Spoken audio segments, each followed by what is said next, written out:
এইভাবে কেটে কেটে টুকরো করা। আমি জীবনে বলতে পারবো না, আমি যতদিন বেঁচে থাকবো আমি এই কথা বলতে পারবো না, আমি কোনোদিনও বলতে পারবো না। ব্যক্তির আস্তে আস্তে গোসল করাও, আস্তে আস্তে কাফন পরাও, তার শরীরে ব্যথা লাগে, তা সে বলতে পারে না, কিন্তু এটা আমাদের কোরআনেই লেখা আছে। আর এভাবে মৃতদেহের প্রতি এইভাবে কেটে কেটে টুকরো করা। আমি জীবনে বলতে পারবো না, আমি যতদিন বেঁচে থাকবো আমি এই কথা বলতে পারবো না, আমি কোনোদিনও বলতে পারবো না। উপরে যদি আল্লাহ থাকে, আল্লাহ যদি থাকে, আমার এই দীর্ঘ নিঃশ্বাস, আমার চোখের পানি, আল্লাহ এর বিচার করবে।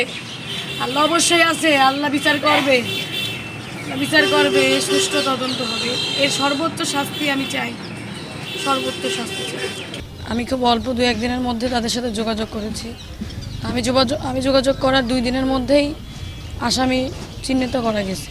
অবশ্যই মাননীয় প্রধানমন্ত্রী এবং আমাদের পুলিশের যারা কর্মকর্তা আছে সবার সহযোগিতার কারণেই আজকে খুব দ্রুত সম্ভব